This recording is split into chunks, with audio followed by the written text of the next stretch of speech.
नमस्कार, मी पंजाब डक हवामान अभ्यासक. आज आहे 14 ऑगस्ट 2024. आजपासून परत शेतकऱ्याला सांगतो, ज्यावेळी समजा एखादं समजा लाईट नसली, सॅटेलाईट जर बंद पडलं तर निसर्ग कसा अंदाज देतो तुम्हाला ह्या याच्यानुसार दाखवणार आहे. तर तुम्ही बघा, आज दिवस मावळत असताना असं लाल आभाळ झालेलं आहे, तांबडं झालेलं आहे. असं झाल्याच्या नंतर जवळपास 72 तासामध्ये त्या ठिकाणी पाऊस येतो. म्हणून हा अंदाज निसर्ग देऊन जातो. ज्यावेळेस समजा दिवस मावळत असताना पावसाळ्यामध्ये अशी परिस्थिती होते, त्याला त्या भागामध्ये जवळपास 3 दिवसामध्ये त्या ठिकाणी पाऊस येतो. हे कारण निसर्ग सांगतो. राज्यामध्ये आज आहे 14 ऑगस्ट. सर्व शेतकऱ्याला सांगू इच्छितो, आणखीन तुम्ही काय करा, 17 तारखेपर्यंत तुम्ही शेतातले कामे करून घ्या. कारण की राज्यामध्ये 17 तारखेपर्यंत हवामान कोरडं व उष्णता जास्त राहणार आहे. कडक ऊन राहणार आहे, की गरमी राहणार आहे, की खूपच गरमी राहणार आहे. त्याच्यामुळे सर्व शेतकऱ्यांनी अंदाज लक्षात घ्यायचा. आणि आता म्हणजे राज्यात आता म्हणजे 17 तारखेनंतर मग राज्यामध्ये पाऊस येणार आहे, म्हणून हा अंदाज लक्षात घ्यायचा. तर राज्यात तरी पण सांगायचं झालं तर विभागावर बोलू तर सुरुवातीला काय आपण पूर्व विदर्भात बघू. आज हे 14, 15, 16च्या दरम्यान पूर्व विदर्भामध्ये जवळपास चंद्रपूर, नागपूर, त्याच्यानंतर यवतमाळ, नांदेड, बिलोली आपण सांगितलं होतं की तसंच लातूर, अहमदपूर, तसेच सोलापूर या भागापर्यंत ह्या 2-3 दिवसामध्ये पाऊस येणार आहे, म्हणजे तिकडल्या भागामध्ये. पण त्याच्यानंतर राज्यामध्ये मराठवाड्यामध्ये देखील स्थानिक वातावरण तयार होऊन रात्रीच्याला बी पाऊस येणार आहे, म्हणून ही अंदाज लक्षात घ्यायचा. म्हणजे सर्वदूर पडणार नाही, फक्त तुरळक ठिकाणी पडणार आहे, म्हणून हा अंदाज लक्षात घ्यायचा. पण राज्यात एकंदरीत बघितलं उत्तर महाराष्ट्राकडे आता 14, 15, 16, 17 पण जवळपास 20-22 ऑगस्टपर्यंत सूर्यदर्शन राहणार, कडक राहणार आहे. गरमी पण खूप राहणार आहे. अशी गरमी राहणार आहे की जशी मुंबईला जशी असते गरमी, तशी गरमी जाणवणार आहे, म्हणून हा अंदाज लक्षात घ्यायचा. त्याच्यानंतर पश्चिम महाराष्ट्रात देखील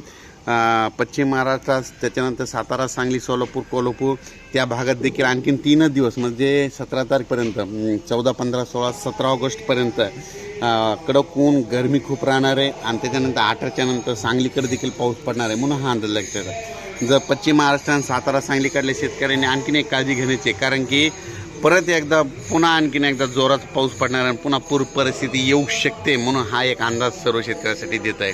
राज्यात एक परत पुन्हा आणखीन मराठवाड्याकडे बघू. मराठवाड्यामध्ये देखील तुम्हाला एक सांगतो की आता 14, 15, 16, 17च्या दरम्यान कडक ऊन राहणार आहे. गरमी इतकी आली की जशी मुंबईला अशी गरमी जाणार आहे. पण तुरळक ठिकाणी रात्रीच्याला अर्ध्या तासाचा 1 तासाचा पाऊस येईल, पण सर्वदूर पडणार नाही, फक्त तुरळक ठिकाणी पडणार आहे. आणि परत आपण काय करू की आणखीन पूर्व विदर्भ आणि पश्चिम विदर्भ, तर पूर्व विदर्भ, पश्चिम विदर्भ देखील 2-3 दिवस आणखीन कडक ऊन पडणार आहे. म्हणजे जवळपास 18 तारखेपर्यंत कडक ऊन राहणार आहे, गरमी देखील राहणार आहे, म्हणून हा अंदाज लक्षात घ्यायचा. पण राज्यामध्ये पूर्व विदर्भ आणि पश्चिम विदर्भात देखील 18च्या नंतर पुन्हा एकदा पावसाचं वातावरण तयार होणार आहे, पाऊस येणार आहे. म्हणून सर्वांना एक विनंती, आता ज्यांचे मूग काढायला आलेले आहे, तुम्ही काय करा, 18 तारखेपर्यंत तुमचे मुगं काढून घ्या. कारण की 18च्या नंतर पाऊस येणार आहे, पण जोराचा पडणार आहे, शेतातून पाणी बाहेर येणार आहे, म्हणून हा अंदाज. म्हणजे 18 ऑगस्टपासून ते जवळपास 2 सप्टेंबरपर्यंत चांगले 2 पाऊस पडणार आहेत, म्हणून हा अंदाज लक्षात येतात. आणि तुम्हाला सर्व सांगू इच्छितो की निसर्ग कसा अंदाज देतो सर्व शेतकऱ्याला सांगतो. ज्या वेळेस समजा आज तुम्ही बघा, आज आहे 14 ऑगस्टला खूप ठिकाणी असं तांबडं आभाळ झालं बघा. आजपासून बघा 72 तास मोजा तुमच्या भागामध्ये, त्या भागामध्ये पाऊस येतो का नाही. जिथं जास्त तांबडा आभाळ दिसेल त्या भागात जास्त पावसाची हजेर लागते, म्हणून हे अंदाज तुम्हाला निसर्ग सांगतोय.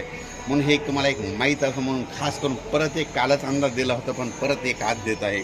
म्हणून सर्व शेतकऱ्याला सांगितलं की राज्यामध्ये सांगायचं झालं तर सध्यामध्ये आता ह्या 14, 15, 16च्या दरम्यान जवळपास 14, 15, 16, 17च्या दरम्यान यवतमाळ जिल्हा, त्याच्यानंतर पुसद, त्याच्यानंतर वाशिम, हिंगोली, त्याच्यानंतर नांदेड जिल्हा, बिलोली, आदिलाबाद, त्याच्यानंतर अहमदपूर, त्याच्यानंतर इकडं कर्नाटकच्या बॉर्डरनं जवळ ह्या 2-3 दिवस म्हणजे थोड्या मोजक्या ठिकाणी पाऊस येणार आहे, म्हणून हा अंदाज लक्षात घ्यायचा. पण सर्व शेतकऱ्याला सांगू इच्छितो की तुम्ही काय करा, ह्या म्हणजे 18 तारखेपर्यंत आता मुगं आलेत काढायला, तर तुम्ही तुमचे मुगं काढून घ्या.